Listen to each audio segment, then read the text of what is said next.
मामला कुछ नहीं है, पुलिस का हाई हैंडेडनेस जो बोलते हैं वो सामने उभर के आया है। सेक्टर 49 स्टेशन का एक मैटर जिसके बारे में किसी को मुझे कोई जानकारी नहीं बताई पुलिस ने कि मेरा किसी नाम है, कोई एफआईआर में कोई समन्स इशू नहीं किया, कोई नोटिस नहीं दिया, कोई फ़ोन भी नहीं किया कि आप आइए इन्वेस्टिगेशन के लिए, कुछ नहीं किया।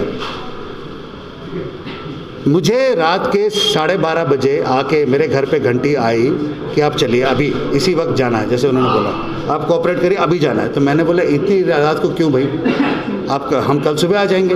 हमने अपने वकील से बात कराई, वकील हमारे सीनियर एडवोकेट हैं इलाहाबाद हाई कोर्ट में, उन्होंने बोला ऐसा क्या है, हम सीनियर एडवोकेट आपको बोल रहे हैं हमारे क्लाइंट कल सुबह आ जाएंगे, ऐसी भी क्या बात है कि अभी जाना है। बोला नहीं अभी जाना है, इन्वेस्टिगेशन अभी होगी, पुलिस 24/7 काम करती है।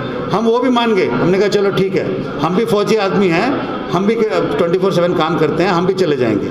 हम गए इन्वेस्टिगेशन के लिए, जैसा कि उन्होंने बोला इन्वेस्टिगेशन के लिए आइए, कोऑपरेट करिए।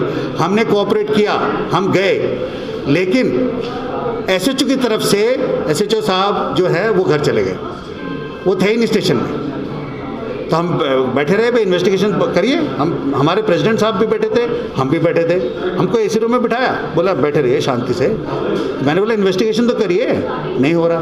फिर 1:26 पे मैंने कमिश्नर साहब को ऑफिशियल नंबर पे फ़ोन किया, मैंने इंटरनेट से निकाला नंबर, फ़ोन किया। मैंने कहा सर देखिए मेरे को इन्वेस्टिगेशन के लिए बुलाया है, एसएचओ साहब ने बोला कोऑपरेट करिए, हम कोऑपरेट करने आ गए, इन्वेस्टिगेशन नहीं हो रहा है, बताइए हम कल सुबह आ जाते हैं, ऐसी भी क्या बात है।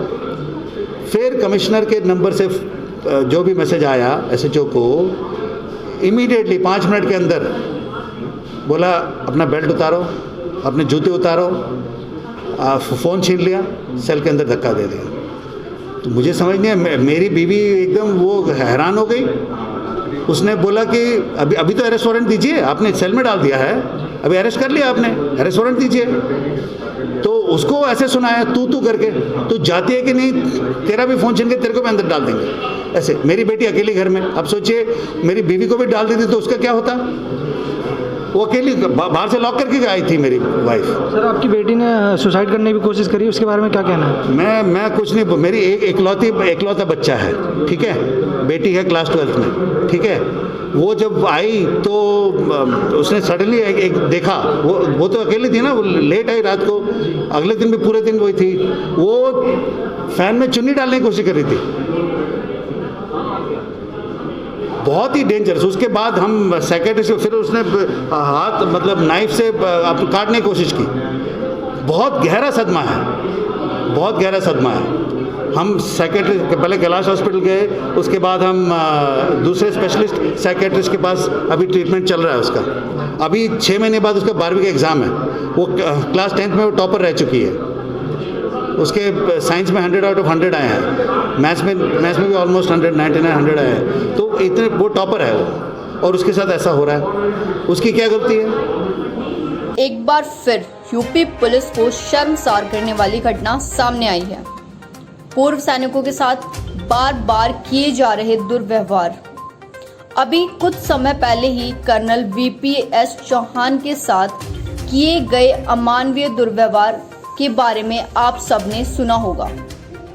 अब इसी तरह दोबारा कर्नल बोस को बीते 9 और 10 जुलाई 2020 मध्य रात्रि में सेक्टर 49 के थाना अध्यक्ष धर्मेंद्र शर्मा समेत 15 पुलिस वालों ने कर्नल बोस को उनके घर से ही पूछताछ के बहाने उठा लिया तथा इस कोरोना काल में उन्हें 3 लोगों के साथ जेल में बंद कर दिया गया और उनसे लगभग 11 घंटे तक लंबी पूछताछ की गई, जबकि कर्नल बोस का इस केस से कोई लेना देना भी नहीं था।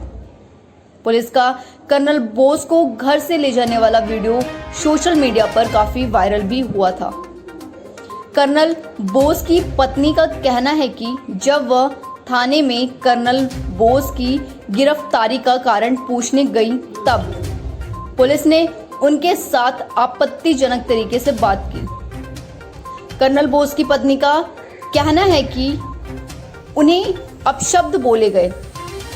उनके अनुसार उन्हें बोला गया, तू जाती है या तुझे भी जेल में डालूं। इसी बीच एक दुखद घटना सामने आई है कि कर्नल राहुल बोस की इकलौती बेटी ने अपने मां बाप के ऊपर किए गए अपमानपूर्ण कार्रवाई से दुखी होकर फांसी लगाकर आत्महत्या करने का प्रयास किया। परिवारजनों का कहना है कि उसने अपने हाथ की नस काटने की भी कोशिश की थी, जिसका इलाज कैलाश हॉस्पिटल में चल रहा है। आपको बता दें, अगस्त को उत्तर प्रदेश के मुख्यमंत्री श्री योगी आदित्यनाथ जी के गौतम बुद्ध नगर के भ्रमण के दौरान कर्नल बोस को उनके ही घर में नजरबंद करने का प्रयास किया गया था। सिविल ड्रेस में सीबीआई के कुछ कर्मचारी कर्नल राहुल बोस के सोसाइटी के बाहर तैनात कर दिए गए थे। कर्नल बोस ने इस बात की जानकारी देने के लिए जब अपने सोसाइटी के ए स्टेट मैनेजर के फोन से 112 पर डायल किया और पीसीआर को बुलाया, लेकिन पीसीआर वैन के कर्मी ने कहा सीबीआई तैनात का हवाला देकर वहां से चले गए। सीबीआई के कर्मचारी कर्नल बोस के घर के बाहर तब तक खड़े रहे जब तक मुख्यमंत्री जी का हेलीकॉप्टर उड़ नहीं गया। इस घटना के बाद सभी पूर्व सैनिकों ने मुख्यमंत्री आदित्यनाथ जी से मांग की है कि संपूर्ण घटना की न्यायालय के न्यायाधीश की अध्यक्षता में जांच कराई जाए। सेक्टर 49 के थाना अध्यक्ष धर्मेंद्र शर्मा व इसमें लिप्त सभी पुलिस कर्मियों को बर्खास्त किया जाए।